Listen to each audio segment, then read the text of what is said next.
So family, welcome back to the channel Cosmic Strawberry Tarot LLC. I am here to begin our extensive chakra imbalance boot camp. This is boot camp 1 of 7. This is going to be a 14-week experience for all of us. We are going to be spending 2 weeks on each of our chakras, also reconnecting to African spirituality. So these workshops, boot camps, are based in African spirituality, getting to know the Orisha within. I'm super excited about all of this. To start, let's just relax and take a moment to explore why we are here. If you have not been aware for the last as long as we can remember, we have been at war for our souls. Excuse me. It's been a war for our souls out here, y'all. It's been a war for us, for our souls for the longest. So I'm here on behalf of my ancestors because the war is over. The fight has been won.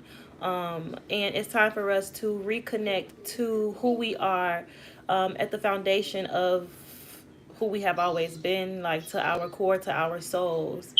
Reconnecting to our spiritual traditions that we were big on in the past before the colonization of our culture. That's a lot. So basically, we are here just to reconnect to our spiritual roots, our African culture, and the beliefs of our ancestors. We didn't always have these opportunities and these platforms and these spaces to be able to freely come together and talk about our spirituality and our spiritual practices and the history of our culture. So I feel really, really blessed to be the vessel to be able to share this knowledge and all of the information that I've gathered from within, and also connecting different resources without different books I've read, different conversations I've had, different downloads I received, different supernatural experiences that led me all to being able to collect all of this knowledge and use it to help my people remember who we are and who we have always been. Definitely. I got a lot of information here in front of me, so we're going to start somewhere as soon as I find a spot. But I just wanted to sit here for a second and talk to y'all, give y'all some disclaimers. I am not an initiated Ifa high priestess. I am not. Olarisha is what it's called. I would be operating as an Abarisha, so that means that I'm working outside of initiation just to help us touch on some basic knowledge, basic understanding, basic ass information that all of us should have, that we should know, that we at least deserve to know the basis and the foundations of who we are outside of everything we have been taught to try to force ourselves to be. You know, those times are over. It's time for us to reconnect to our destinies, reconnect to what has been encoded in our DNA since the beginning of time, so that we can exercise our supremacy in this lifetime. Can y'all believe it? Like, it's the golden ages. Like, the meek shall inherit the earth. Like, the curses have been broken. The curses that have kept us at the bottom of this experience on earth since forever, hundreds and hundreds and hundreds of years. We are kicking the doors down, and we are retapping into the truth of who we are again, and we are sharing that knowledge with each other, and we are reprogramming our subconscious minds to assist us in this journey of reconnecting to our soul's truth as a collective. So these boot camps are going to be available on live. I'm moving forward. I'm not going to announce them. Maybe I will. I don't know. I've been back and forth about how I wanted to conduct these for a while. They started off, I was going to host them on Zoom. That didn't exactly go how I planned it. I thought about doing it on Facebook and then a whole bunch of different things. The purity of my heart excuse me, the pureness of my heart just wants to put this information out there because I know that my people deserve it and that they need it. But at the same time, this is a world full of duality, and this type of information, this type of sacred information, discussing sacred spiritual knowledge and practices, and introducing the orishas and how to tap into the orishas from within, that is very sacred knowledge to share. And I understand the sacredness behind the information that I have. So I will be doing them live. If you don't catch the live, or if you need a playback, that will be available for $22.22. And you can just hit me up on any of my social media platforms. My direct message is my email, cosmicstrawberrytarotllc@yahoo.com. Or you can comment on one of my videos. You can send me a private message and just let me know, hey, I was able to catch your boot camp, whichever boot camp you stumble upon and you want some more information on, or you want the playback on, or you want to be able to share it with family members and people that you love who could benefit from the information. Just hit me up somewhere and let me know. I'm all over the internet, literally. So I've decided for today just to go live, and whoever live catches it, once it uploads, it will be private. So it won't be just available for anybody to just stumble upon and use in whatever way they see fit. Like, there has to be restrictions here. Energetically, we have to have restrictions. So I created these workshops for clients who book private readings with me, or who watch the collective readings that I post on my YouTube channel. Our journeys into spiritual enlightenment and self-actualization is one of the hardest journeys to travel in our lifetimes. We experience isolation and ridicule, separation and revelation, all while doing our best to stay grounded without being emotionally, psychically, or mentally swept away by our own shadows, or the shadows of the world, the shadows of our bloodlines, and sometimes from the connections and unconscious spiritual contracts we have with others. I think that it's very important not to just do tarot. Like, in my experience over the years of doing tarot, I think it's very important to not only expose dark energies that try to hide in corners and, you know, keep up these facades and wear these masks around us, these energies that need to be exposed in order for us to heal and move forward. It's very important for us to dive into that and do the tarot readings and get the information so that we can properly move forward in a direction that serves our highest good. But it's also important for us to cleanse and clear and reconnect to the truth of who we are. How do we expand past finding out the people that we love and the people that we trust and the people that we have been confiding in our whole lives have been working against us in secret, or planting seeds for our demise in secret, or trying to cause blockages and delays in our past, trying to keep us stuck in karmic loops and shit like that. Like, that's a lot to take in. A lot of tarot readers can't handle it. I've been seeing that lately. A lot of people like throwing their tarot cards in the river, making these super long posts on TikTok about how they feel like tarot is evil, or how they feel like they have had these dark supernatural experiences ever since they started doing tarot, and they feel like it's something that God has been trying to tell them that they need to break away from, and things like that. And this shit ain't for the weak. I'm gonna just say that. It's not for the weak. And if you are going to be doing tarot, it's very important for you to do combine, in my opinion, to add some sort of collective shadow work to your readings, to whatever it is that you're putting out and you're teaching to the masses. So this is my way of, in between all the readings that I do, slowing down and helping us to continue to clear and cleanse and evolve past all of the information and things that all of the exposure that happens in tarot land, because we pulling a mask off of demonic forces. And when you pull a mask off of demonic forces, you have to be prepared to face that monster head on. And if you are not built or cut, or you don't have the spiritual knowledge and the foundation within you, you're not doing your shadow work, you're not cleansing and clearing. And once these energies have been exposed to you,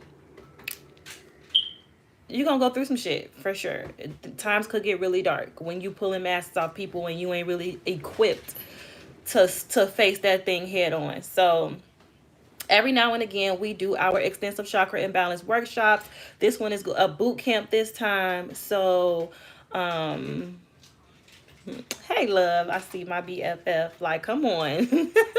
No, dead ass, for real. I see it a lot in tarot land. And then it's so easy for us to get caught in these karmic loops with these forces that we've exposed. And I noticed in tarot land how we stay stuck on the same messages over and over and over and over again. Every time we pull these cards, we still talking about the same demonic forces that we pulled the mask off of. And that specifically is because you didn't pull the mask off something and now you facing it head on, and this thing it's got you in this karmic loop of battling something that you have already defeated. Come on now. You've already defeated this thing. This war has already been won. Don't ever get caught in the traps of karmic loops of going back and forth with something that you have already defeated. The only way for you to understand and evolve past the initial impact of taking in certain information, removing the mask off certain things, exposing certain energies, being able to see that thing and understand that that thing has already been defeated. You just have to call it out so that you can move past it. You got to do your shadow work. We have to come together as tarot readers in tarot land on YouTube, putting out information for anybody to be able to click on, the public. You have to combine some sort of collective shadow work into what you do. So that's the reason why I'm here. On top of reconnecting my people to the truth of who we are as Africans, Americanized Africans is what I like to call it. We have a history, we have a culture, we have spiritual practices, ancient spiritual practices that have been here, and that all of these new age and most of the spiritual religious concepts that most people subscribe to today has been created off the backs of who we truly are and the ancient spiritual practices that we were doing, and that what we were staying connected to ourselves spiritually through since the beginning of time. It's like it's time for us to eliminate the middleman, eliminate all of this extra fluff and extra shit, all of these different versions of the truth of who the fuck you are, because they took your truth and it's been distorted and it's been destroyed in a way that you don't even recognize yourself in the shit that they doing. If that makes sense. You know what I'm saying? So I'm here to help us do our collective shadow work, to heal past, to move past, to evolve past these energies that we're exposing, to make sure that we don't end up caught in the karmic loop, because you have to be very careful with energy and with certain things that you expose yourself to energetically, certain forces, certain patterns and karmic cycles. Like, yes, you can rip the mask off, but if you're not doing the work to heal and move past it, you're gonna be stuck. And we don't do stuck in cosmic strawberry land. We don't do that. We expose and then we move forward.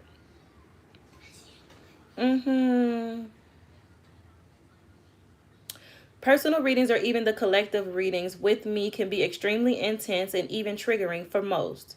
So I collaborated with my spiritual counsel in order to develop a way to assist my soul tribe in healing past revelation and seeing purpose in their pain, and working week by week to acknowledge and heal, balance each of our 7 main energy processing centers. Finally, developing the courage to answer the calling on my life and step fully into my authentic divine nature, and using the natural spiritual ability to heal myself and transform my whole life has been the best decision I have ever made for myself and my children. And I'm sharing it with everybody who feels drawn to what I do. If you resonate, you resonate. If you don't, you don't. I respect it either way. I know that I'm not the only one who has had the type of experiences that I have had that led me to this point in my life. And I've always been a person not to run away from myself energetically, and not to run away from my hard times, my lessons and the challenges and the different things that I go through in order for spirit to help me to develop to who I was created to be in this lifetime. I don't run from shit. I sit right with it and I explore it. And then I also, in my exploration, connect to God and my spirit team and ask them about how I can assist myself and everybody else who has these experiences in the process of taking it in, getting the lesson, and leveling up energetically, accumulating spiritual wealth by overcoming these obstacles. Because yea, we walk through the valley of the shadow of death, we don't need to fear no evil because God is always with us. So no matter how dark it gets, you got to know what you know, what you know, what you know, what you know. So I'm here to share with everybody out there, because we all walking through the valley of the shadow of death, you know what I'm saying, depending on whether you're aware of it or not, you know what I'm saying. It can get the best of you, you know what I'm saying. You can get lost in the sauce out here. You can end up stuck in the lower realms, which we will talk about further in a minute. You can't get stuck. And I don't want to see my people stuck no more. Stuck and suffering. We have been being devoured by the beast of this matrix for hundreds and hundreds and hundreds of years. I've had dreams about it. I've seen it physically, not physically like face to face with it, but I could tell y'all about a dream I had like towards the beginning of my spiritual awakening, where I was amongst a large group of people. It was a whole bunch of us out here, and we were on this conveyor belt because this has become like systematic, like it is automatic. This opposition energy that we have been fighting for hundreds of years, it has mechanically engineered itself to work like without thinking. So it's like we own this conveyor belt. We come into this lifetime and immediately we have this outside force that is penetrating our subconscious and conscious minds and forcing things down our throat, forcing us to see things a certain way, washing out the truth of who we are until we become these bland, colorless, lifeless souls. And we just on this conveyor belt. In my dream, it was a whole bunch of us on this conveyor belt. There was no color in nobody's face, clothes, everything was black and white. Nobody was laughing, nobody was smiling, nobody was talking. Nobody was talking to each other. Like there was no life for real in the energetic atmosphere of us being on this conveyor belt. We just moving and going towards something. And I'm on the conveyor belt and I'm looking around and I'm like tapping people like, yo, where we going? Where is this thing taking us? Nobody is answering me. Everybody's just going forward, not asking no questions, not really caring about where this conveyor belt is taking us. So me, myself, in my dream, I hops off the conveyor belt, okay? I hops off and I run full speed ahead so I can go find out where the hell is this conveyor belt taking everybody. And sure enough, when I get to the end of the conveyor belt, there's this big, huge, monstrous, disgusting, slobbery beast thing with its head tilted back and its mouth wide open. The conveyor belt was leading everybody into the belly of this beast. And then I went back and I ran back and I'm shaking everybody like, wake up, y'all gotta wake up. Y'all on this conveyor belt. Y'all don't even know y'all about to be devoured by this beast. Like, and that's when shit got real for me. I woke up from that dream like, okay, what I gotta do? How I do it? What can I do to help serve my people? What can I do to help wake us up? What can I do to save us from being devoured by this beast? And spirit has been working with me for over 12 years in developing this system, this program, this collective boot camp where we can connect to and heal ourselves from within, which will allow us to elevate out of, because knowledge is power. And once you know certain things about yourself, once you have knowledge of self, you're unfit to be a slave anymore. You're not just going to be on this conveyor belt just letting something take you where you know you ain't supposed to be.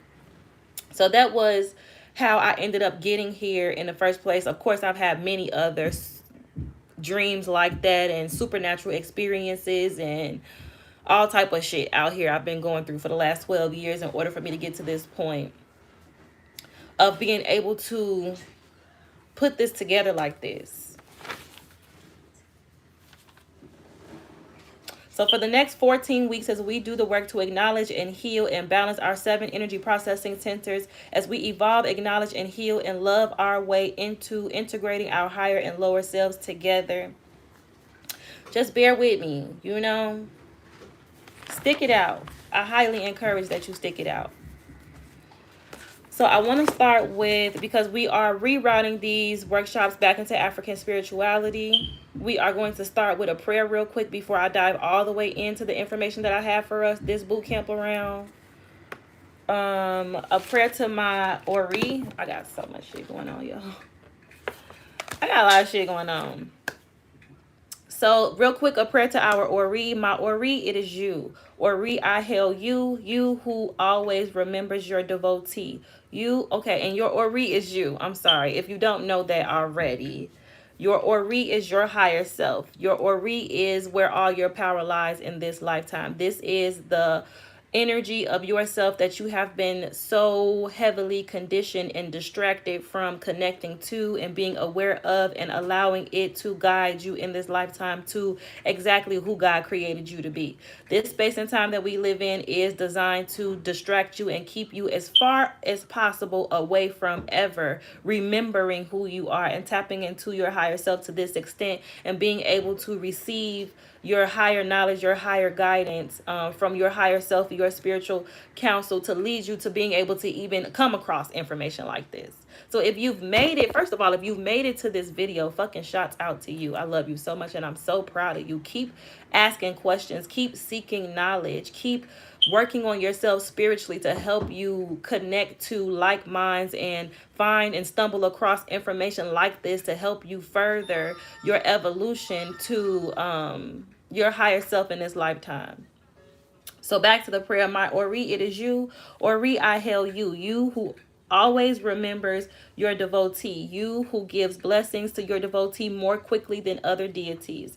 No deity blesses one without consent from their Ori. A person whose sacrifices are accepted by their own Ori should rejoice exceedingly. Ori, please do not shut the gate. It is you that I am coming to. Come and make my life prosperous. It's Ori that brings fortune.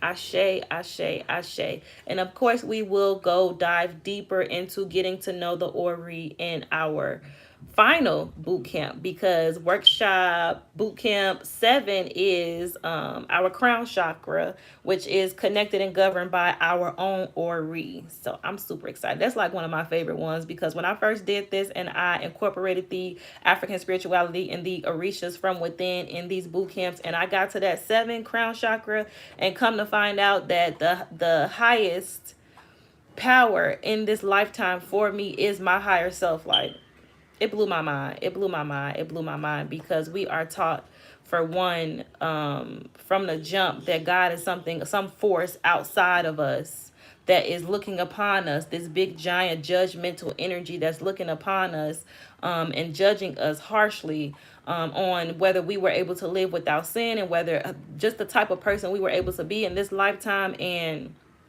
that is the case. But it's like, your Ori is your God in this lifetime. Thank you, Spirit. I want me to say that right now. Yeah, because I came across the discovery energetically, spiritually, that in the beginning there was nothing. There was nothing but a black voided space.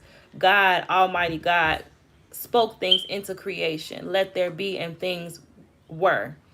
That includes man. So if nothing was here until God said, let there be, and God created man from whatever came from him, you have to understand the most important thing about this whole boot camp is understanding that you are God in the flesh. That's just period. We are all gods, uniquely experiencing ourselves in this lifetime as ourselves. I am God, uniquely experiencing myself as Shaniqua, aka Cosmic Strawberry. And you are God, experiencing yourself uniquely as so on and so forth.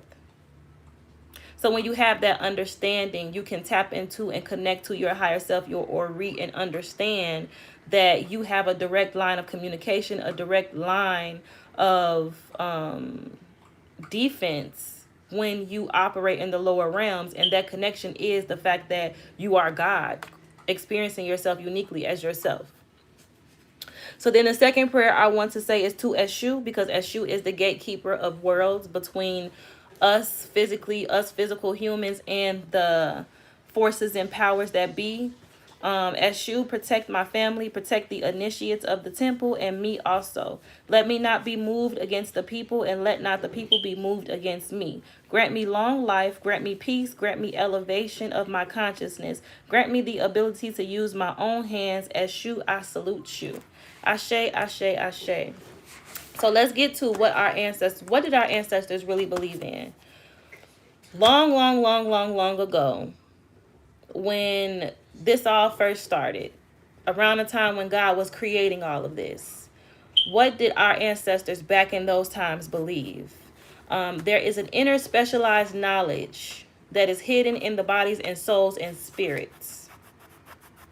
This is why the society that we live in is so heavily fixated on distractions and getting us so caught up in the material world, and all of these different expectations and these different views, like societal views on trying to be and show up as something so superficial, because they don't want you to ever spend time slowing down and connecting to the inner specialized knowledge that's hidden in your body, in your soul, and in your spirit. The only way for you to tap into the truth of who you are is by doing your shadow work, by doing connecting to yourself spiritually, working on your chakras, healing, balancing, activating these energies, these forces, these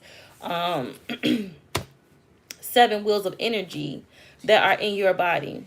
Chakras are the seven wheels of energy in the body that start at the base of your spine and work their way up to the crown of your head. When spinning properly, each chakra allows energy to flow through the body. If these wheels of energy become blocked by stress, anxiety, or emotional upheaval, your well-being can suffer. Hence why the human life expectancy in this lifetime at this time is usually like, we ain't really making it past, like, for the most part, the majority of us ain't even making it past late 50s, 60s, maybe 70s.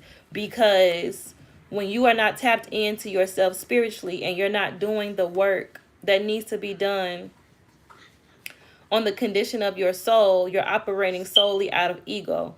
Your ego was not created to be able to function without the soul. God didn't create you in that way. You do have a free will. Your free will decision is to connect to your divinity, connect to your soul, to have long, everlasting life, or to surrender to your ego and allow your ego to lead you to an early grave.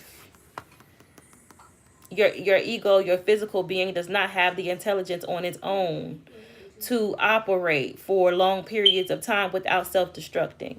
And that is the trap that we have been stuck in for hundreds and hundreds of years. Being so distracted from our spirituality being snatched and taken and distorted to the point that we don't even know how to connect to ourselves spiritually. We don't know how to do nothing but operate out of ego. And our egos have been destroying us collectively for a long ass time.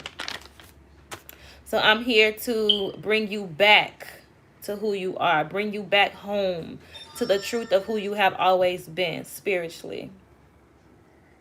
So there's a couple different divination systems or different traditional spiritual practices that we were connected to in ancient times, which is still very much alive today. Like, we have people practicing African spirituality all over the Americas, all over the world, but they keep that shit under wraps. You know what I'm saying? You wouldn't know that that's going on unless you went to seek the knowledge and find it for yourself. It's not in the history books. They're not going to teach you at school. They're not going to teach you at church. You're not going to find out unless you look for it. You seek and you find. You pray. And you ask God to reveal the truth to you. The truth as it is and not as your subconscious has been built to want it to be in order for you to be comfortable. Who the fuck is... Do y'all hear that? It's starting to irritate me. Disruptions. I hate it. But that's something we have to learn to continue to push through, because yes, the war has been won and it's our time to take our spirituality back. It's time for us to take our power back. But those forces that we have snatched the mask off of, they have been exposed energetically. You got to understand that Everything that happens down here in the physical is the last step in the whole manifestation process. Everything happens in the spiritual realm before it manifests itself down to the physical realm. So we've been fighting this spiritual battle for our souls for hundreds and hundreds of years. We've reached a time in this lifetime we chose specifically to come down here to help us reconnect to the power of who we have always been. And that manifestation looks like these energies that have been exposed scattering to find a place to dwell. So anytime I'm putting information out that's going to help more people connect to the truth of who they are, back to their spiritual practices, connecting back to nature, taking care of themselves, as far as the food that we're eating, the information that we are allowing to be forced into our subconscious and conscious minds, the things that we're teaching our children, our habits and ways of just being. Anytime you got somebody out here putting that truth out there like that, there's opposition. There's going to be energetic forces trying to come up against what you got going on, what I got going on. You got to be able to push through the opposition. So we have Makisi, which was originated in the Congo of Africa. Asheshe, which Asheshe slash Ifa, which is where I feel drawn, what resonates with me and my soul, and what doing my spirit, all of my spiritual work over the years has led me to Ifa, which originated in Yoruba, and then we have Vodun, which originated in Dahomey. These are all traditional spiritual practices that have been encoded in our bodies, souls, and spirits, that we have to use our free will to chase this information, to seek this information, to seek and we will find, to meditate, to journal, to pray, to call on our ancestors, to worship our ancestors and honor our ancestors to the extent of being able to rediscover from within our ancient traditional spiritual practices. The power and knowledge resided within our bodies and minds and is passed down verbally. These sacred energies, sacred practices, sacred traditions. So that's where we are coming from with that. This is our root chakra week. So we are going to be connecting to our inner Shango. So let's just talk about this boot camp and what we're going to be doing, what our goals are for this boot camp this time around for the next 2 weeks. So extensive chakra imbalance boot camp, the Orisha within, the root chakra connecting to our inner Shango. The goals of this boot camp for the next 2 weeks is to assist us in relaxing tensions in order to reduce our karma and our world entanglements.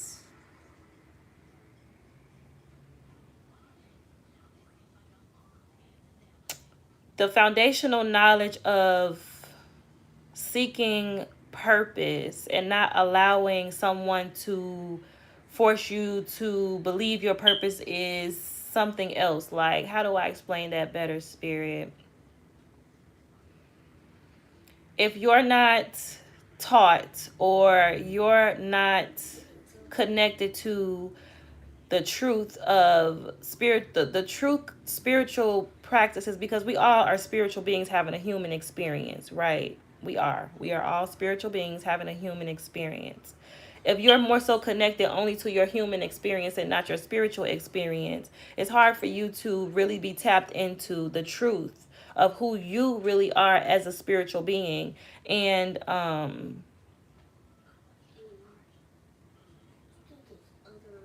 being able to explore that truth enough to find out who you are specifically and what are you doing here, what is the purpose that you're supposed to be serving, why did God bring you to this space exactly at this time, what is your purpose here. Like, if you have been completely distracted from being able to connect to that spiritual truth and being able to explore that spiritual truth, then you are disconnected from yourself to the soul level, which means that you're out here in the world exploring a whole bunch of other things. I don't know why my hair doing it. You out here in the world looking for yourself in a whole bunch of illusions. You're trying to find purpose in illusion, and it creates a lot of world entanglements and bad karma because you're looking for yourself in all the wrong places and you're getting entangled in things and making certain choices to be connected to things that are only increasing the amount of karma that has to be repaid in your lifetime, like accumulating karmic debt by making choices out of desperation, out of being distracted from the truth of who you are. Like these tricks that this realm has played on us for so long, it's extremely frustrating from my perspective in trying to explain and reroute us back to what this really is and what we really supposed to be doing. So the goal of us doing this work for the next 2 weeks is to help 2 weeks is to help us relax those tensions, reconnect to the truth of who we are, find our power, and start to explore that power and that truth in a way that will reduce karma and our world entanglements. We are also going to be working on refining our sense organs so that confusion and pain do not follow the seeking of temporary gratification. Our sense organs are organs of the body which responds to external stimuli by conveying impulses to the sensory nervous system. That's how deep this shit is.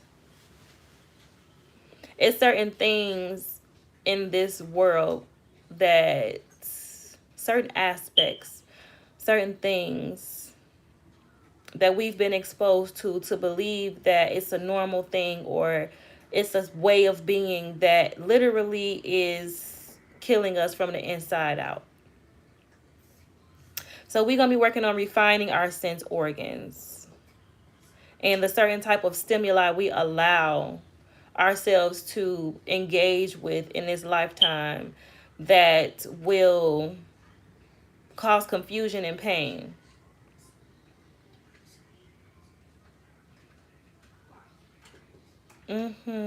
So spirit is saying that like if you don't know who you are and you don't know the purpose of why you're here, those urges of finding out who you are and finding the satisfaction of serving your purpose and being connected to and knowing who you are and what you're doing here, if you're not connected in that way, those urges are still there, but you haven't connected to yourself spiritually to know where those are coming from.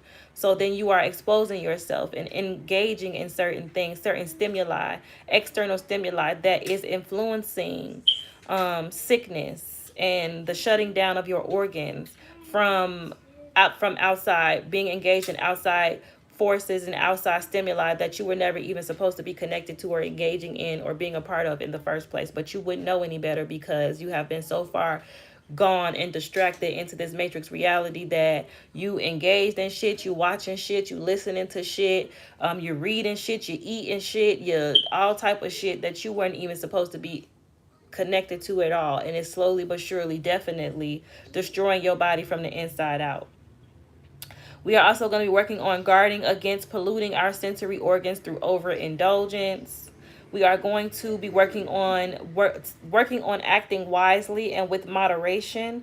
That is, as far as not exposing ourselves and being connected to certain environments, certain people, certain habits that are slowly but surely deteriorating the connection between our higher self and our lower self, like completely severing the tie. Some of the things that we can get involved with, certain people we can be connected to over time, of spending so much time and putting so much energy out into this external stimuli, we can get so far deep into that we actually can completely sever the tie between us and our higher self, and we lose our path to divinity, and we lose the opportunity to reconnect to the truth of who we are, this inner specialized knowledge that resides within us, for us to rediscover the purpose of why we're here and get back to ancient spiritual practices that kept our people alive and thriving and well for long periods of time on this planet.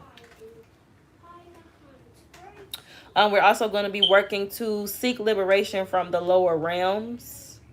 There are 6 realms in this earthly experience. The realms are typically divided into three higher realms, good fortune, and three lower realms, evil and misfortune. The three lower realms are the realms of the the three higher realms, I'm sorry, the three higher realms are the realms of the gods, humans, and demigods. The three lower realms are the realms of the animals, hungry ghosts, and hell beings. Most of us spend our whole entire lives trapped in the lower realms without knowledge that there are even realms of existence here in this space and time, because we've been so far distracted from understanding the spiritual aspect, the non-physical aspect of what this whole earthly experience is.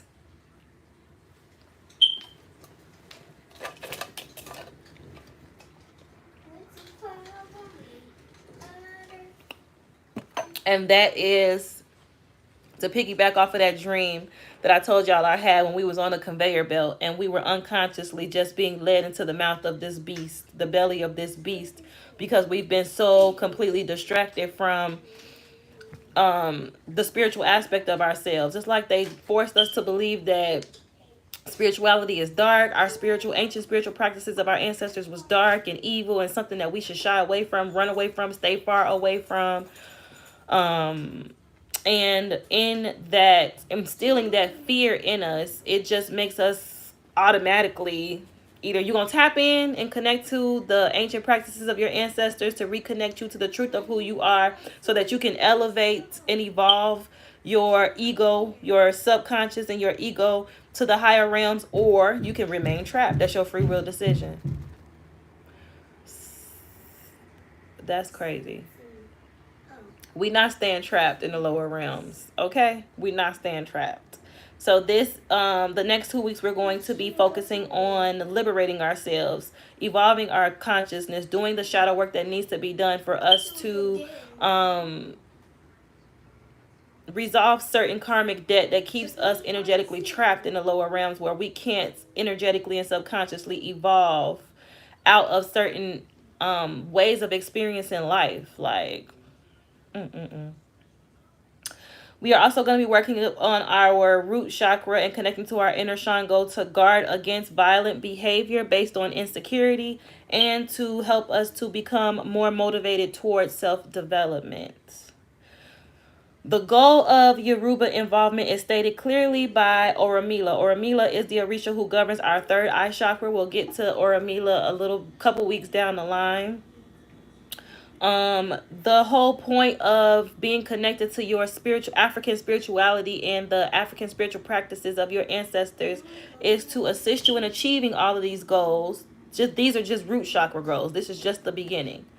This is just the beginning. Being able to connect to yourself on a soul level in a way where you activate your subconsciousness and your intuition and what's encoded in your DNA enough to know better than to involve yourself in certain things and be connected to certain environments and certain people, and to allow certain external stimuli into your experience that is going to continue to break down that connection that you have to your higher self, that's going to continue to deteriorate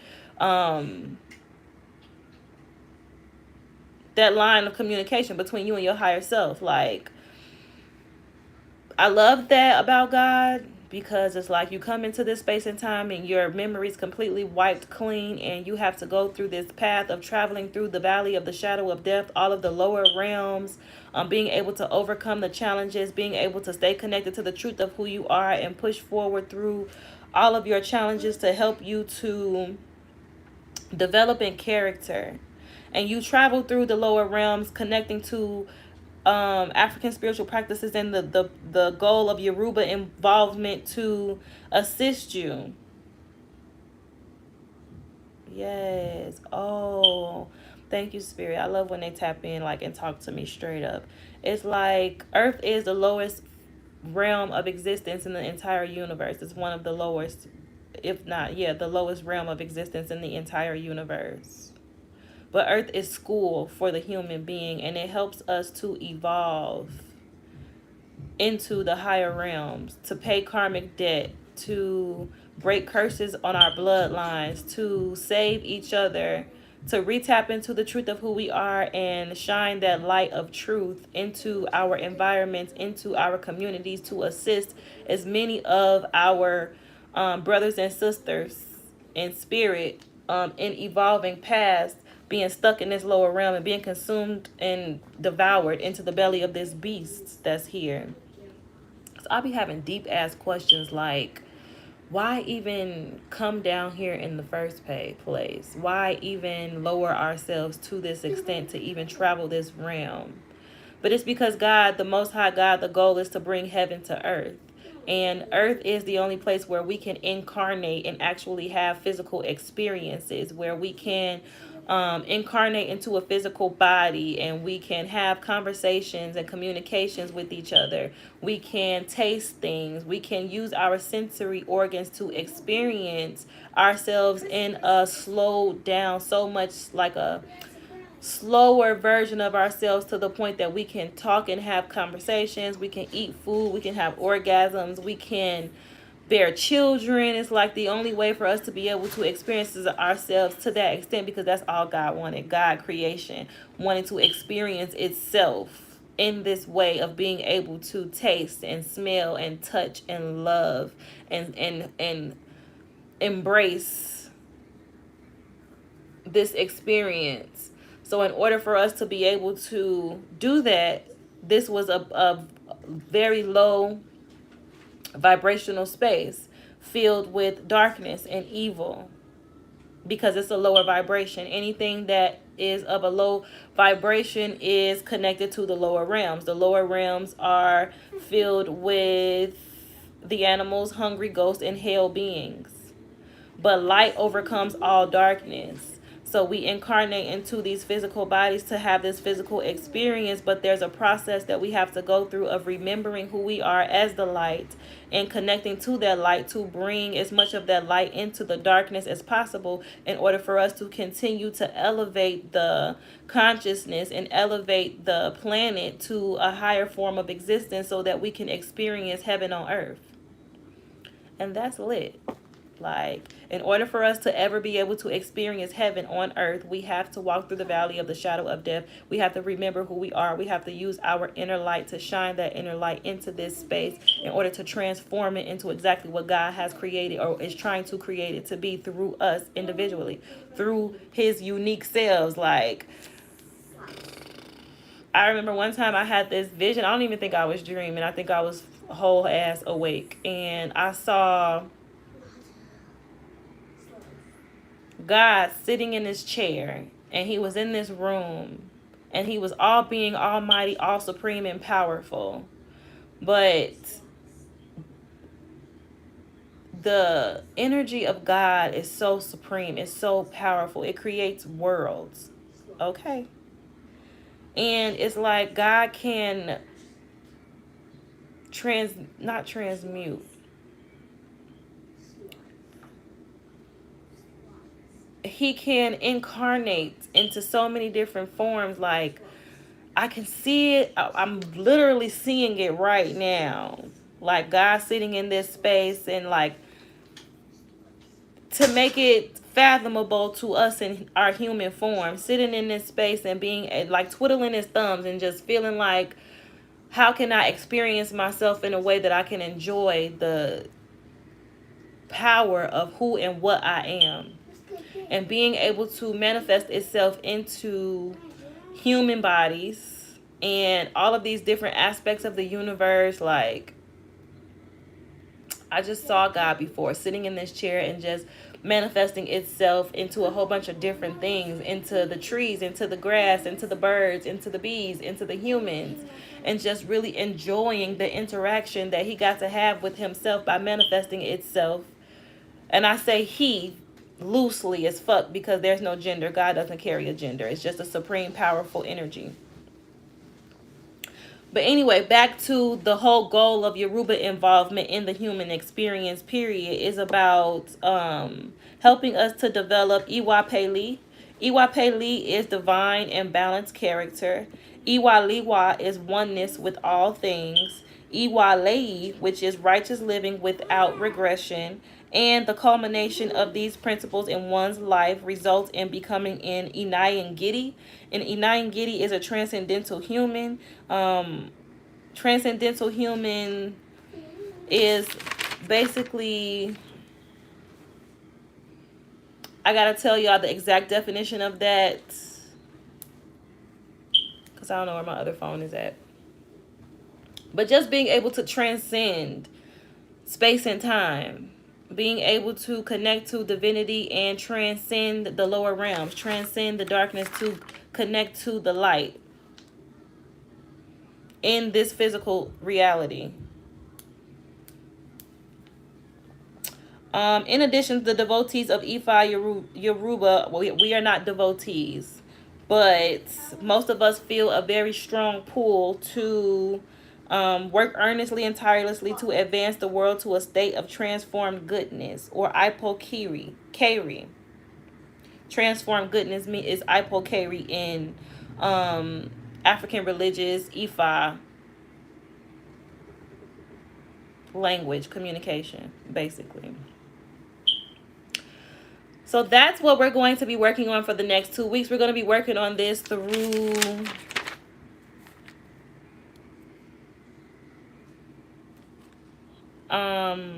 root chakra work, root chakra meditation, root chakra connection, balancing, healing, adding different things to our diet that benefits this chakra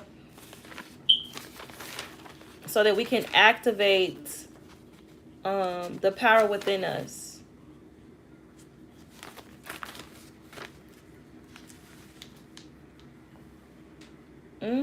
Extensive chakra imbalance workshop, 1 of 7, the root chakra.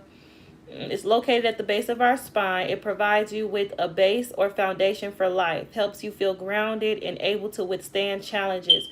It's responsible for your sense of security and stability within and without.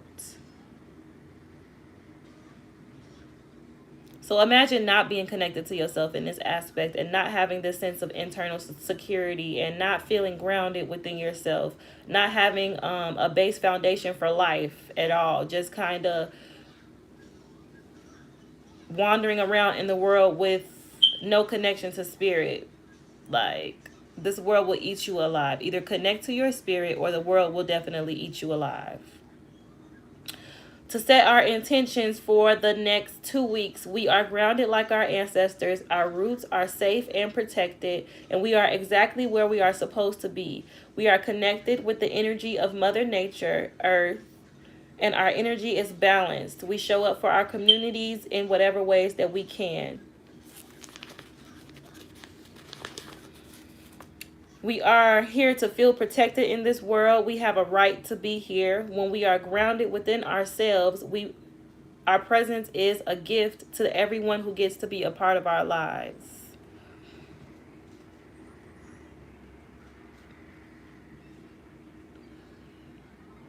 I'm just thinking about life before I started these practices and before I started working on myself from the inside out, and how disconnected it feels, and how we be so lost in the sauce and confused trying to find a place for ourselves in environments around or amongst certain people that we ain't even supposed to be connected to, having anxiety and stress and being under spiritual attack, because when you are not using the power of your spirit, when you're not connected to your higher self and you're not doing the work to strengthen that connection between you and your higher self, that power, that energy is just dormant, and it's not benefiting you in your flesh, and you are very, very receptive to these lower energies that are seeking a place for themselves. Now that we're in this phase of existence where we have pulled the mask off of all of these low vibrational ass energies and entities, and this beast that has been devouring our people for hundreds and hundreds of years,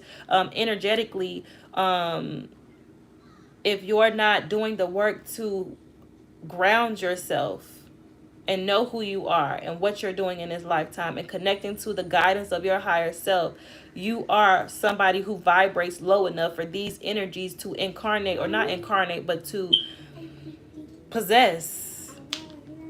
And we about to see a whole lot of that moving forward. People who do not connect spiritually, who don't do their spiritual work, who are empty vessels because they don't know who they are. They don't have any type of spiritual practices. They haven't went through any type of spiritual awakening. They haven't acknowledged the fact that they have a soul. Just caught up in straight up ego. These energies that have been exposed are going to find their ways into the bodies of people that you love and are going to have their fucking way and carry out all of their wickedness through the vessels of people who have not connected to themselves spiritually.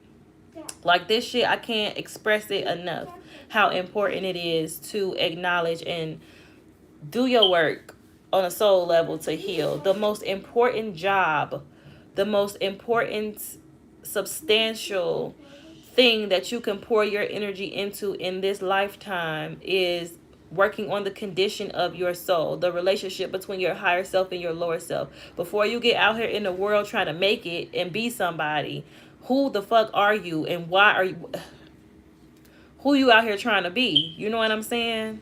According to whose definition? The definition of the society that you live in, or God, by God's definition, by the definition of your ancestors and everything that you were connected to before it was all snatched away from you, hidden from you, and used against you. It's up to you to decide that you want to rediscover who you are. It's your free will decision. You don't want to sit down sometimes once every 2 weeks and listen to me talk to you about the condition of your soul and the truth of who you are and how to connect to your ancestors and connect to the very powerful forces that lie dormant within you because you got other more important shit to do. Baby, I promise you, you ain't got nothing more important to do. I guarantee you. There's nothing more important for you to be out here doing than sitting your ass down and figuring out who the fuck you are and why you here and how to utilize the powerful forces that lie dormant within you in order for you to master yourself and ascend, transcend, become a transcendental human, somebody who can transcend the lower realms of existence so that you can become the God that God created you and sent you down here to this space and time to be. So that's that. Extensive Chakra Imbalance Workshop Bootcamp 1 of 7, the inner Shango continued. The Orisha internal. So how did we get to the Orishas being within? The Orisha internal theosophical questions as to where the Orishas literally dwell arise when devotees begin to sense the unfolding of an Orisha's divine attributes from within.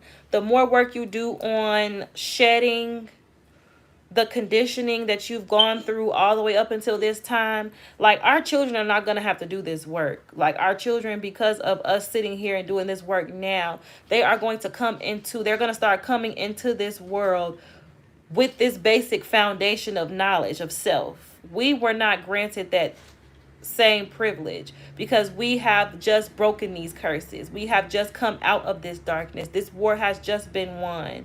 It has been won, but it's like we were the ones who were called to come here during this space and time to pioneer the upcoming human beings, the upcoming Africans, into coming into this realm with knowledge of self already intact.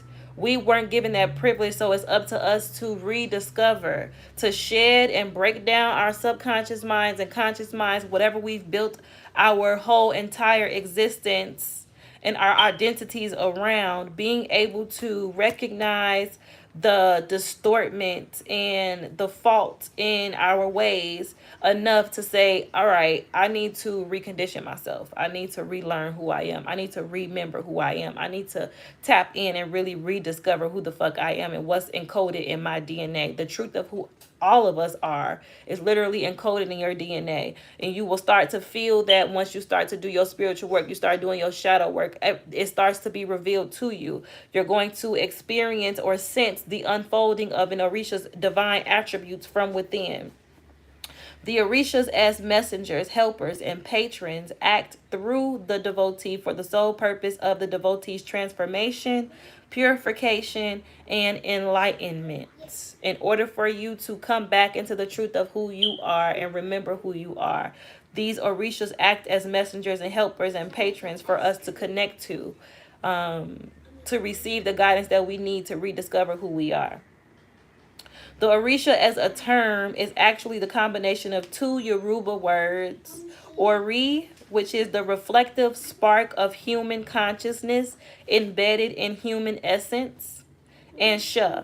Sha is the ultimate potentiality of that consciousness to enter into or assimilate itself into the divine consciousness. There is said to be 400 plus orishas in the Yoruba cosmology. The plus one is a statement of infinite additions and possibilities.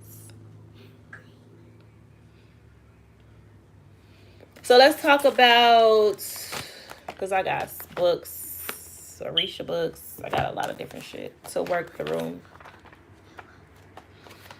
The powers of the Orishas to help us understand this a bit further.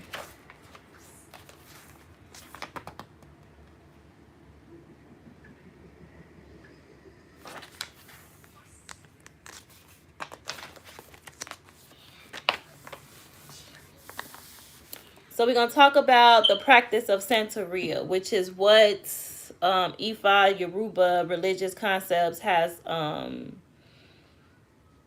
what we have left of it, what we can make of what we have left of it today. They call it Santeria.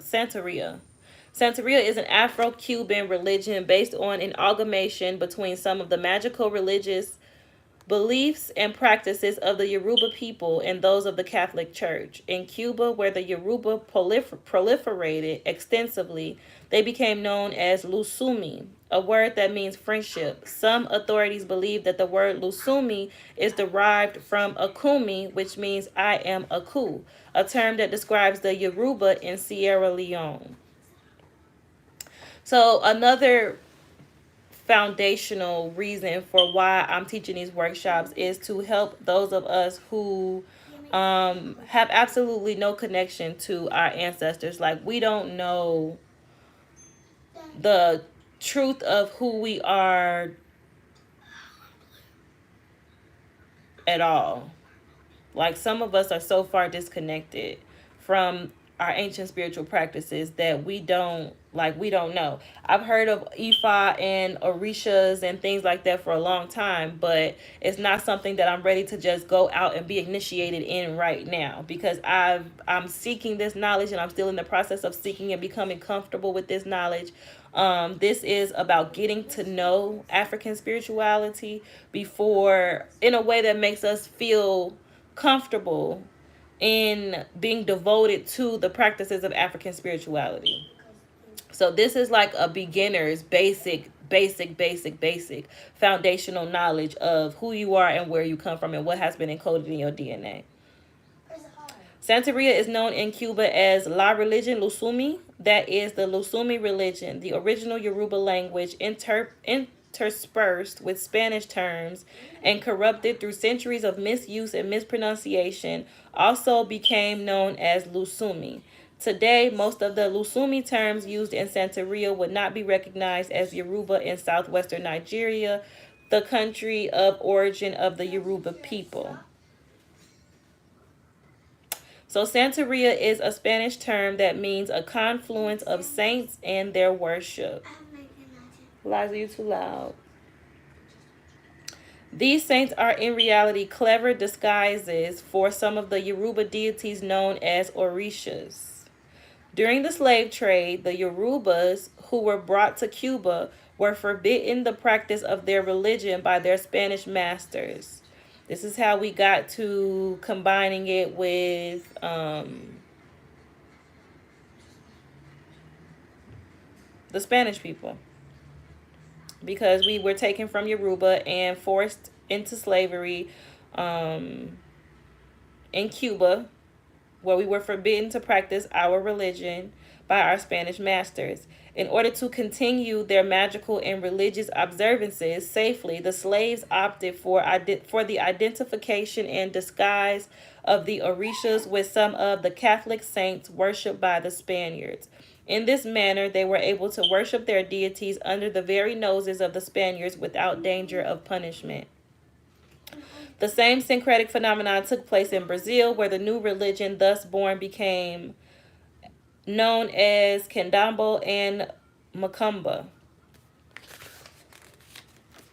Throughout the centuries, the practices of the Yorubas, now known as Lusumi, became very popular, and soon many of the Creoles who were descendants of the Spaniards, began to practice the new religion. They became known as Santeros and Santeras, who are the priests and priestesses of Santeria. The saints, Orishas, or Sainteria, are identified with natural forces as well as with human interests or endeavors. These deities have also been anthropomorphized so that each one has been imbued with intensely human characteristics that make them very real to the practitioners and easy to identify with. In most cases, the Orishas have many aspects or paths. In each aspect, the deity has a different set of qualities and traits, although remaining true to his or her identity. That makes it easier to find correlations between the deity and their children, who are those persons who fall under their direct influence. According to a central belief of Santeria, every human being is ruled by one of the Orishas, saints, in a specific aspect of that deity. It does not matter whether the person believes in Santeria or not. Contrary to what many people believe, Santeria is neither a sect nor a cult. It is a monotheistic religion where God is seen as the creator of the universe and of humanity.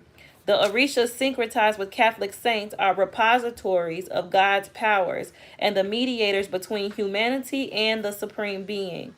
God in Santeria is known as Olodumare, humanity's personal God. An aspect of Olodumare is known as Olofi, the power of God. Olodumare is cosmic energy, the stuff from which the universe was created. This power is known as Ashe. Although there is only one kind of Ashe, it can be expressed or manifested in many different ways. Each Orisha slash saint has the capacity to manipulate this energy and use it in his or her own special sphere of influence.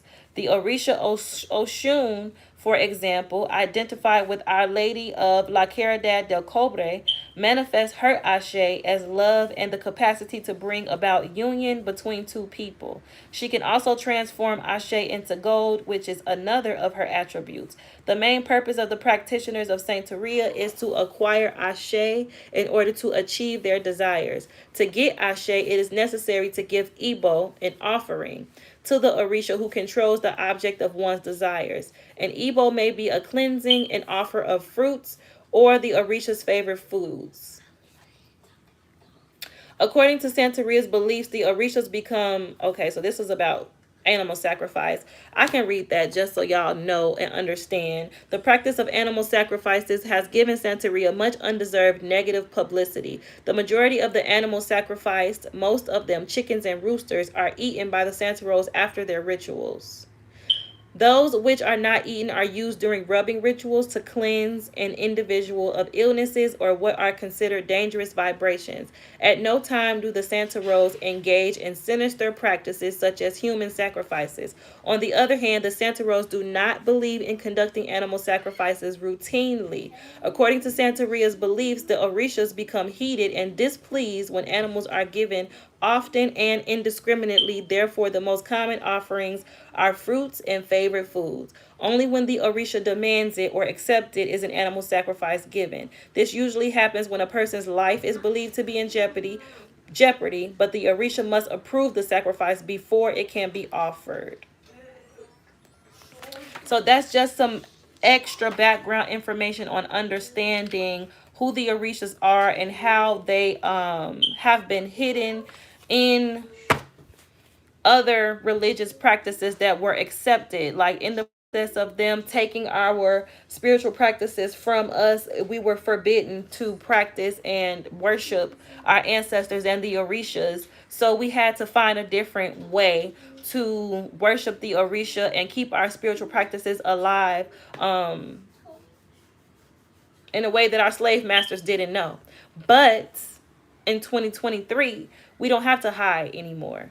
We don't have to honor and praise other deities disguised as the Orishas. We can just flat out acknowledge the fact that the Orishas are different repositories of God's energy, and they all govern Ashe and manipulate Ashe to benefit their sphere of influence, whatever their sphere of influence was. We talked about Oshun's sphere of influence being love and gold and wealth. But for our root chakra workshop, we are going to be working with Shango. Shango's sphere of influence is his qualities are kingly, stately. He's the orator. Um, he governs sorcery, virility, dance, music, drums, masculinity, business, fire, lightning, stones. He is a protector and a warrior. He governs our reproductive system.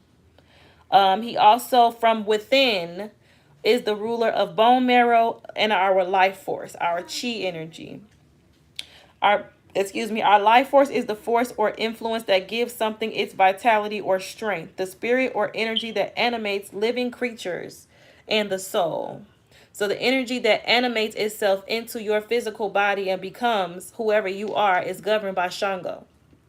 Shango is the Orisha, the deity, and the ruler of your life force. Shango's color is red. His numbers are 6, 12, and 4. His natural environment are places struck by lightning and the base of trees. So I highly recommend within the 2 weeks, this 2-week root chakra boot camp, y'all go outside, connect to some bases of some trees, and do some meditations. Conjuring up your inner Shango. The day of the week for Shango is Friday in the 4th of each month. I have recipes for Shango baths, teas, different herbs that you can incorporate in your diet and that you can use as ebo, or offerings to Shango. Through actual experience and research, it has been noted that within the chakras, regardless of cultural persuasion, there exists psychohormones, nerve plexus, and culturally defined divinities. So depending on, it doesn't matter who you are in this lifetime, whether you're African, Chinese, Mexican, whatever. Your chakra holds your cultural persuasion and the culturally defined divinities that you are particularly connected to. The only way for you to rediscover who and what cultural divinities that you are connected to is through doing your shadow work, by healing, balancing, and activating your 7 chakras, your 7 main chakras. There, we even got more chakras than that. I haven't even gotten that far yet. Like, this is something this is my life's work. So I'm going to be working on and expanding in this knowledge for as long as I live. And pretty soon, I know that I'm going to be tapping into the chakras beyond the 7 main chakra systems. But for now, this is a lot of information to take in and to reprogram myself with. So we're starting at the basics, like I said, the basic foundational knowledge that we all should have been taught from the moment we came into this world. We were supposed to be being conditioned and taught and assisted in being able to understand our nature, at least to this extent. Like, at least to this extent. That's why I let everybody know that these boot camps are for the whole entire family. Grandmas, grandpas, aunties, uncles, all the way down to the children. This is just foundational knowledge that was taken from you from the time that you came into this world. This is the foundational knowledge that we have been at war for hundreds of years, y'all. Like, dead ass. So I want to read a little bit more on Shango. Ooh, my neck.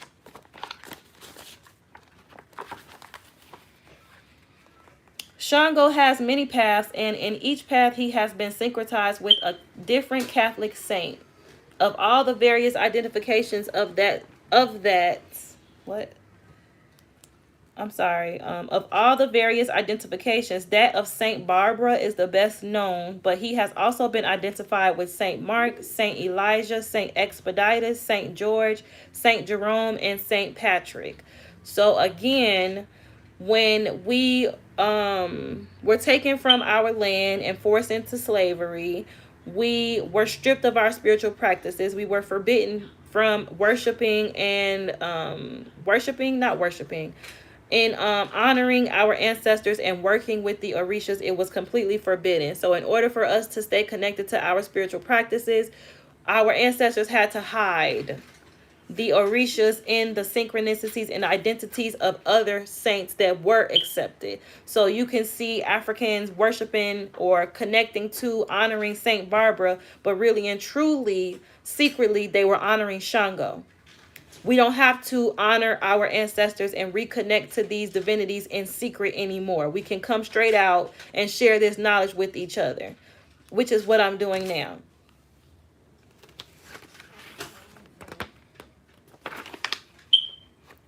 Let's talk about Shango as a cosmic force. This most popular Orisha is seen as the symbol of fire, thunder, and lightning. So he is a repository of the Most High God, Olodumare, and the Ashe that he has manipulated the Most High. Let me slow down.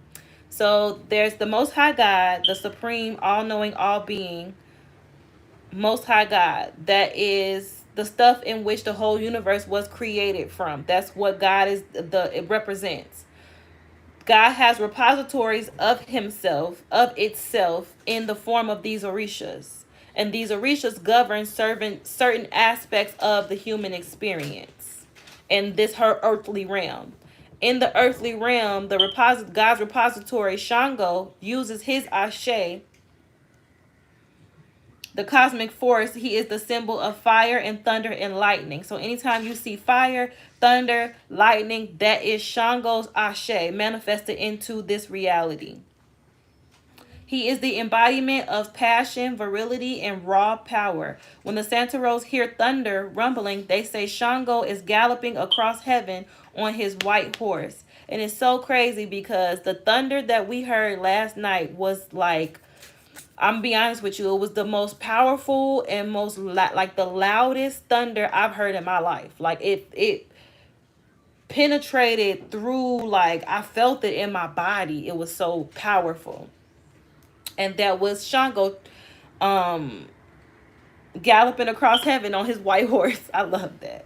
I love that that happened the night before. And then after I did this reading, I had a reading for a personal reading that I did for one of my clients last night. Right after I did that reading, it was like these fireworks went off, like right outside of my window in the parking lot of like Dunkin' Donuts. And it was like these big, beautiful, like, you know, the real expensive fireworks that be giving you a real show. It was like that right outside of my window. And then shortly after those fireworks went off, Shango's energy came and was like loud and powerful as ever, more powerful than I've ever experienced in my life. So that's just confirmation for me to know that this is something that my ancestors want, like really, really, really are passionate and excited for us to come together and share with each other.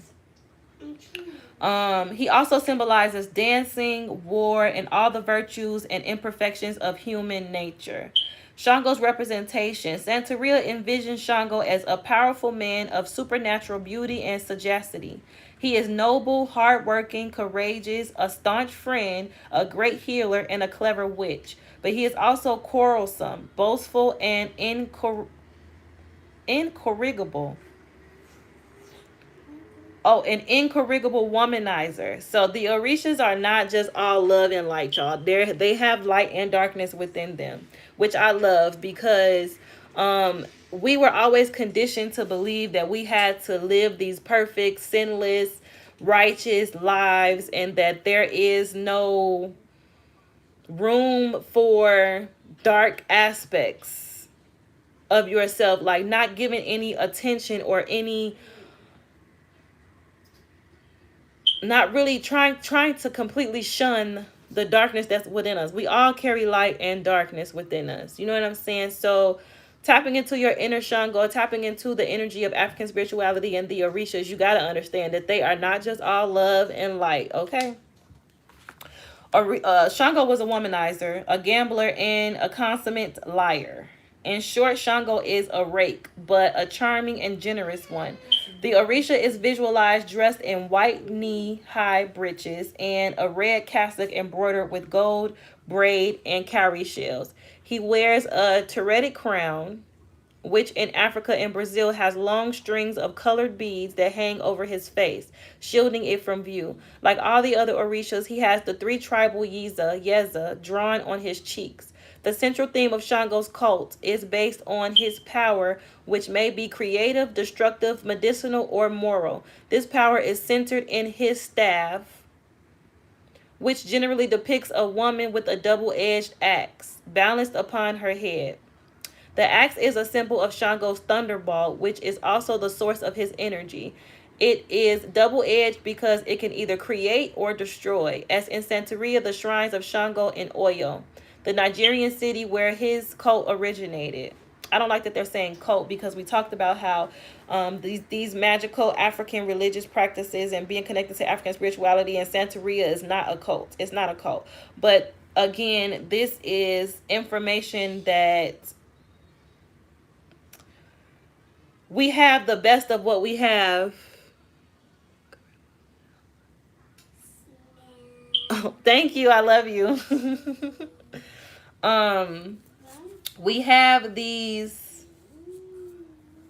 I forgot what I was about to say. Hold on. I don't know. We just gonna keep going. To reach his power is thunder, strikes. This is a part of the legend. No. Oh yeah, that I was talking about how they're using cult in this version of what I'm reading, but at the end of the day, this is very sacred knowledge, and usually before these times that we're in now was something that was passed down orally. We stay connected to the truths of these energies and these deities and cultivating their power within us verbally. It was a whole thing for our ancestors and our elders to pass down this knowledge to us verbally. So at this point, we reading it out of books and shit like that, trying to get the basic knowledge of it. There's a whole bunch of different versions of it. I got like 5 different books on Yoruba culture and Ifa and the Orishas. Sometimes it may come out as referred to different things. The goal is for us to take the meat and leave the bones and not get hung up on little shit like that.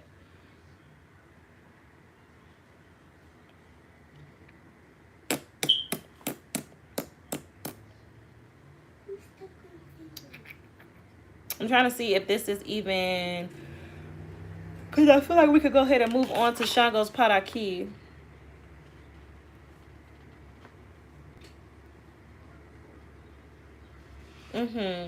So Shango as an archetype, the people who are said to be Shango's children or who fall under the Orisha's influence are energetic, passionate, and unusually bright intellect, and proud and arrogant. So we talked about how whether you are culturally aware or not, we are all children of one of these, or one or two of these, or more of these Orishas. So if you are a child of Shango, and I'm not here to help you determine it or not, because I'm not initiated to be able to tell you which child of which Orisha you are, but you would carry certain characteristics. And if you feel like you are connecting to Shango's energy to the point of being one of his godchildren, I would seek first of all, get to know it first before you start seeking initiations and shit like that. Like, get to know what you feel like you have going on within your soul.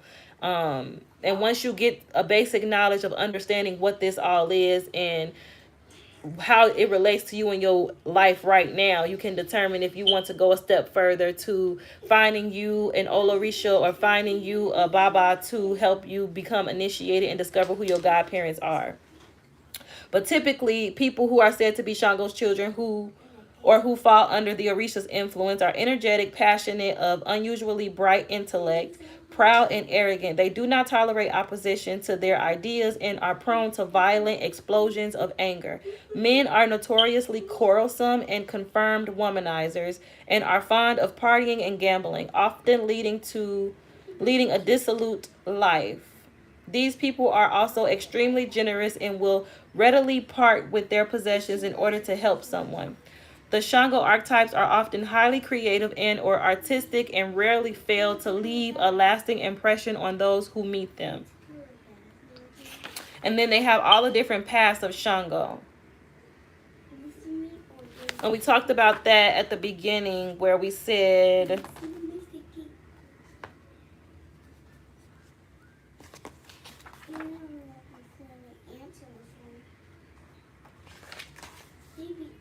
the saints or Orishas or Santeria are identified with natural forces as well as with human interests or endeavors.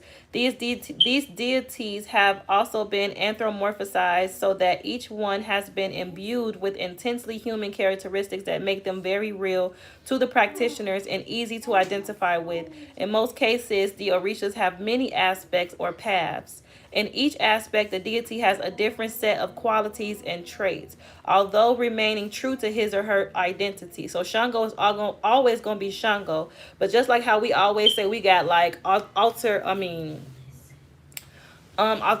what is the word?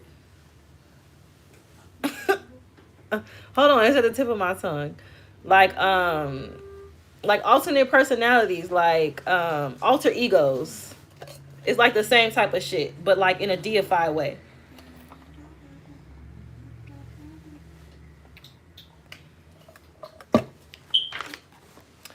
So Shango has a bunch of different I don't want to say egos, but in a way of us understanding the different paths of Shango. I have a list of all the different paths of Shango here. If y'all can see, I'm not about to read all of them right now because we're not going that deep into it. The legend or the Padaki, we're going to read the legend and the Padaki of Padaki is story. Is how we say story in our African culture, religious practices. It's like a story, the legend of who Shango was.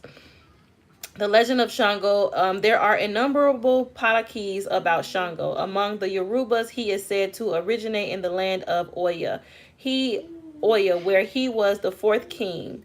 Shango was a living person who, as a king of Oyo, was very violent and tyrannical, tyrannical.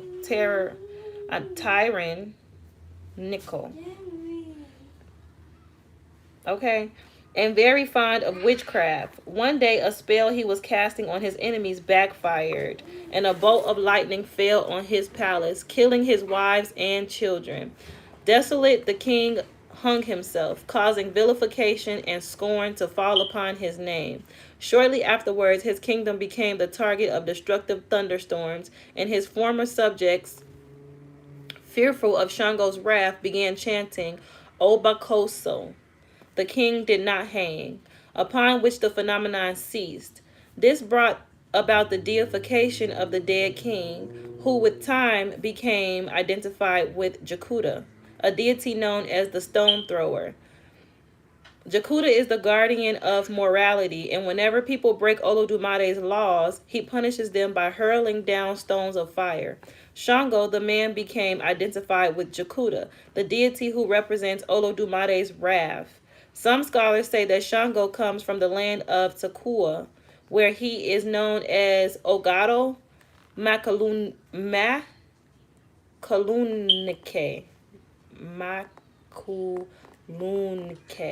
Makulunke. Forgive me on my pronunciation, y'all. I'm working on it. The Orisha is always greeted with the cry of Kabaisi, which means hail to your majesty. In one of the legends, Shango was married to Oba, but left her because she cut off her ears and served them to him in his favorite soup. We'll talk about that later on in another one of the workshops.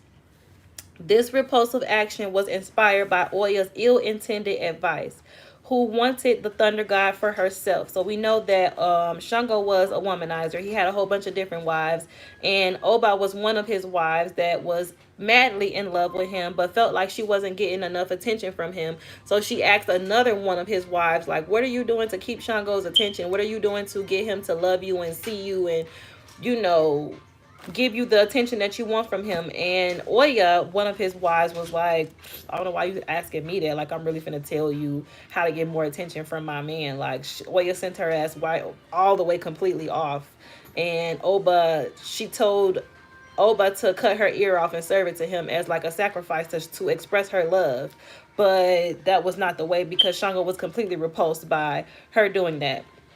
This repulsive action was inspired by Oya's ill-intended advice, who wanted the thunder god for herself. Oya was married to Ogun at the time, but Shango, our ancestors had multiple wives and husbands. Monogamy was not really a thing. But Shango, who hated the iron worker for his old offense to Yamu, decided to avenge the wrong by seducing Ogun's wife. Shango's actions sparked the first of the many furious battles between him and Ogun. Shango's vengeful actions against Ogun are reenacted each time a lightning bolt strikes iron. In another legend, Shango, who is forever looking for a fight, found himself at a disadvantage with his enemies, especially Ogun, who is a formidable warrior.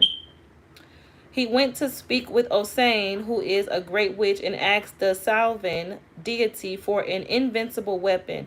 Osane prepared a magic gourd and gave it to Shango, instructing him to dip his fingers into the gourd and spread the substance within all over his lips each time he went to war. He also instructed Shango on how to prepare the secret potion inside the gourd. The first time Shango used the substance, fire poured out of his mouth. Delighted, the thunder god continued to use Osane's gift, replenishing the ingredients each time they began to run out. That is the reason he carries the bate with him wherever he goes. He uses it to mix the magical potion that gives him the power of fire.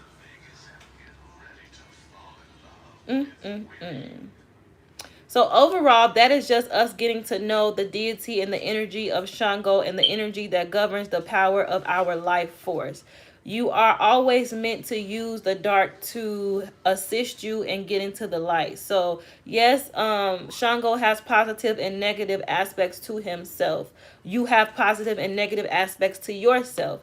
This is about you tapping into the power of your root chakra and using the dark and the light to help you find balance within, balanced character, because the whole point of Yoruba involvement in the first place, we talked about that at the beginning. The whole goal of Yoruba involvement is stated clearly as Iwa Peli, which is to help us develop divine and balanced character. But we have to understand the space that we live in. We live on Earth, which is one of the darkest places that you can reside, and there's light and there's darkness here. There's duality in the aspect of the environment that we live in and within us. So the goal of Yoruba involvement is to help us find divine and balanced character.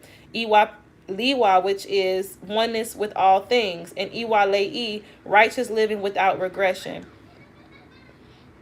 So this is about finding the space to honor your darkness and use your darkness to help you overcome your impulses, helping you to guard against violent behavior based on insecurity and be motivated towards self-development. So that's what we're going to be working on for the next 2 weeks, working on divine and balanced character, helping us to guard against our violent behaviors based on our insecurities, help us to stay and remain motivated towards self-development, and helping us to liberate ourselves, if we have not already, from the lower realms. The only way to liberate yourself from the lower realms, the realm of darkness, hungry ghost, and hell beings, where we experience in a physical manifestation a lot of pain, suffering, obstacles, delays, blockages, being influenced by lower negative people who carry lower natures and shit like that. Like, in order for you to transcend that space, you have to find the balance between your higher self and your lower self, your darkness and your light.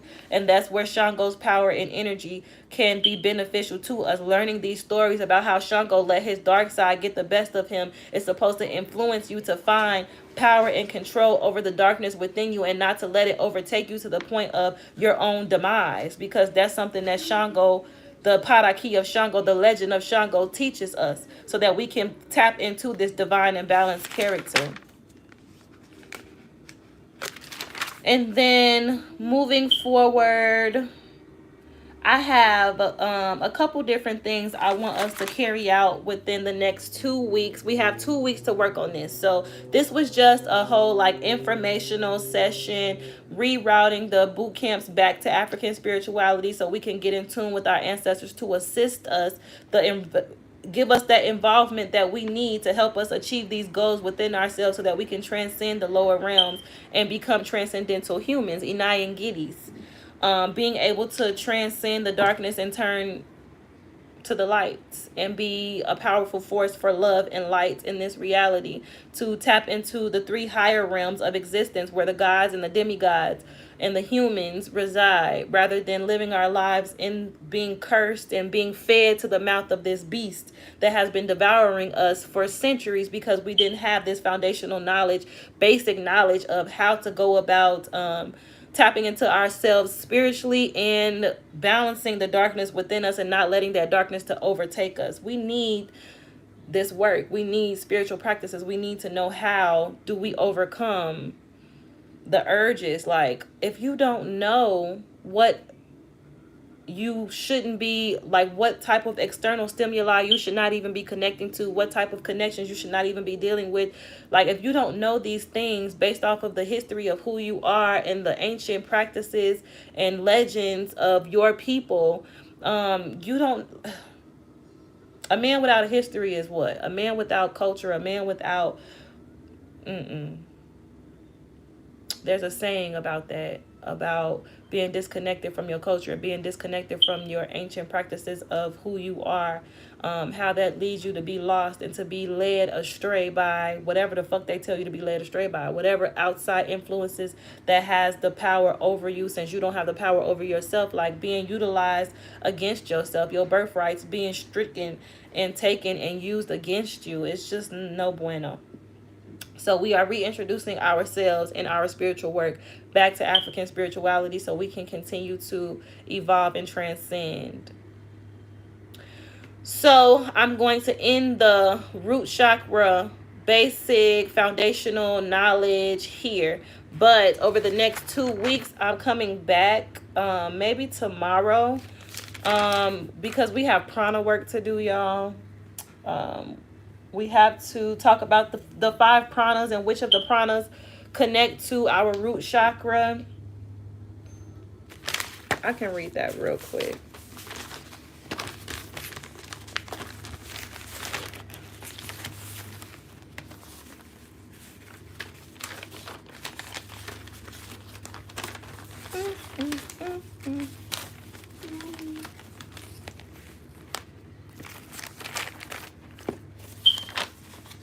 Oh, the 15 rules of Ifa. I am going to go over that real quick too. Anybody over the next 2 weeks who needs additional assistance outside of the additional workshops that not workshops, but content I'm going to create. I'm going to create some content on different root chakra recipes to incorporate that promote healing and balance in your root chakra. I have grounding kits available with anxiety teas, different recipes for anxiety teas to help us manage anxiety and move past it. I have recipes for releasing and banishing teas. We got spiritual bath recipes, like everything you need to help you cleanse this area, this root chakra area, so that it can be activated and balanced and then be working in your favor and not against you. If it's blocked, because I have information on it being blocked too.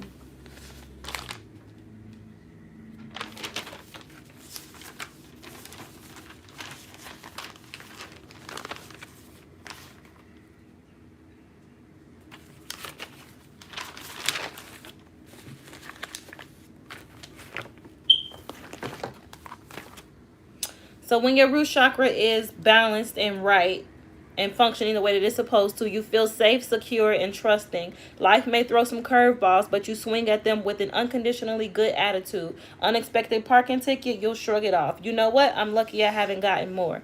When your root chakra is blocked, you experience depression, anxiety, and depression and anxiety rules your day. You spend sleepless nights worrying about money, health, and other basics, and disturbing days feeling like you can't get your act together.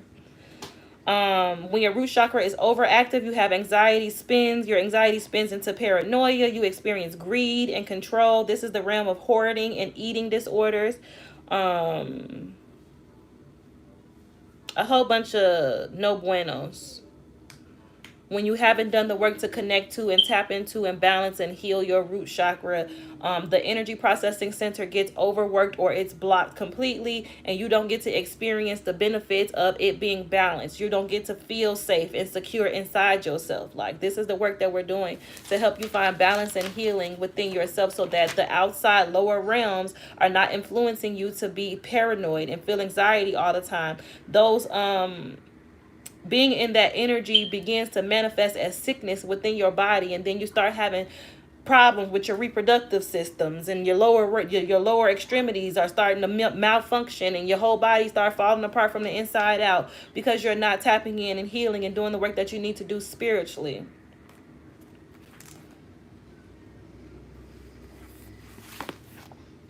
I'm gonna come back and do prana exercises with y'all.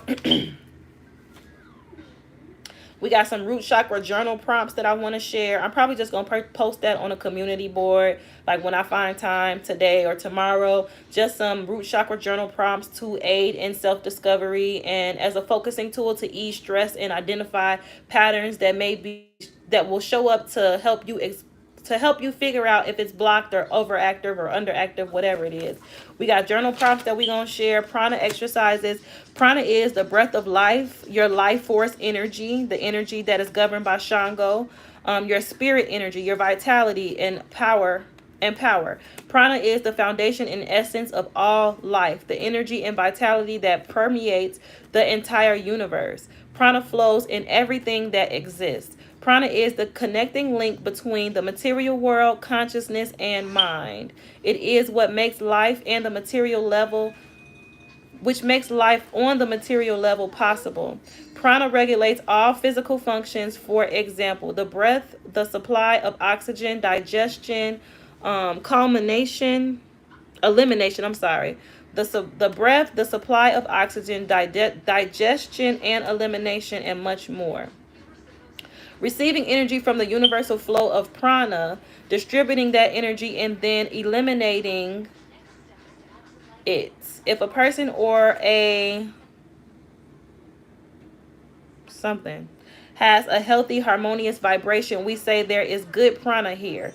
Illness, on the other hand, disturbs or blocks the flow of prana. We gain harmony and health of both body and mind. In addition to this, with long and consistent practice on an expansion of consciousness is experienced. So the prana that is connected to our root chakra is our apana prana. When apana prana is weak, we become susceptible to illness, fear, doubt, confusions, insecurities, and loss of purpose. On a subtle level, apana eliminates not only physical waste, but anything undesirable or threatening to good health. It supports the immune system and helps keep the mind free of destructive forces. When apana is weak, the integrity of... I got another page somewhere. The integrity of the mind and body complex is also weakened, and we become susceptible to illness, fear, doubt, confusion, insecurity, and loss of purpose. When it is strong and balanced, apana roots and grounds us, providing the foundation for a healthy body and a flexible, positive outlook on life. So maybe tomorrow, since I got a day off, or if not tomorrow on my specific day off, I'm gonna create like a whole structure to how we gonna move forward in the next 2 weeks. We're gonna have a root chakra journal day. I'm going to share some root chakra recipes to incorporate in y'all diets that promotes balancing and healing of this chakra. We're gonna do prana work, root chakra, apana prana work one of these days. I have recipes for a root chakra tea, a root chakra smoothie recipe, a root chakra sweet potato chili recipe that I want to try. We're going to go over those, or I'm going to actually prepare those and do that on camera or on video during one of a recorded session where we doing food, where we doing our prana, where we doing our journaling. Like, we got 2 weeks to do some root chakra bootcamp work, like balancing, healing, activating work. meditations, root chakra yoga. Like I'm trying to, that's why I gave us 2 weeks between each of these workshops so that we can really dive into not just getting all this information, but actually incorporating what we've learned into our regular daily routines. And we can just continue throughout our lives every 2 weeks recycling the energy. You know what I'm saying? Once we finish all 14 weeks of the boot camp, you might as well keep it going. Start it over from scratch and keep just for 2 weeks. You focus on your root chakra, and then you go up to your sacral chakra, your solar plexus chakra. You just do that every 2 weeks and switch it up like that for the rest of your days. I mean, you're gonna live forever. So that's what I have for you guys. I know it was a lot of information. It wasn't boring for me. I don't really care if it was boring to anybody else. I'll be needing this. Like, this would be important to me in my life. So we're gonna talk more about maybe connecting to Shango, taking him an offering, thanking him for allowing us to tap into his energy and understanding how his energy is connected to us from within. If anybody is struggling in the reproductive system area with bone marrow or their life force and things like that, we can give offerings to Shango and ask for assistance.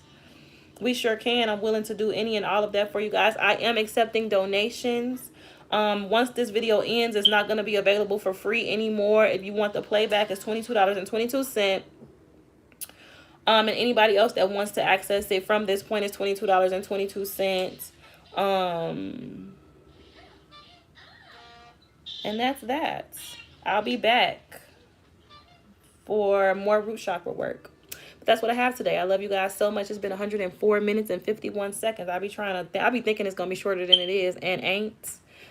So that's what I have. I love you guys so much. Thank you for everybody who participated. And I will see y'all in a couple days or tomorrow with our journal prompts and stuff like that. I'm going to conjure up and collaborate with Spirit on an exact organization and scheduling of how they want us to go through the rest of the 2-week boot camp for the root chakra, when they want me to share the recipes, when they want to do the journal prompts, the root chakra yoga session together, the Apana Prana session together, and all of that shit. I'm going to have it detailed on the community board. So just keep an eye on the community board on my YouTube channel for more information on that moving forward. Okay? Love you guys so much. Also, our month ahead readings are coming up. They start on the 25th. I'm doing those for each of the element. Usually I would incorporate some sort of reading on the root chakra or whatever chakra we're working on. I usually do like a reading in that extensive chakra imbalance workshop, but we switching it up. This is a little bit different this time. I'm not really focusing on tarot this year. I'm more focusing on this, expanding and evolving in these workshops and reconnecting to African spirituality and incorporating this work and these concepts into my daily life. But I will be tapping in at the end of each month around the 25th for the month ahead messages, so we can just have a heads up on the month ahead each month moving forward. And personal services, personal readings and stuff are always available for booking on my website, www.cosmicstrawberrytarot.com. Okay, you guys, love you so much. I'll see y'all later. Bye.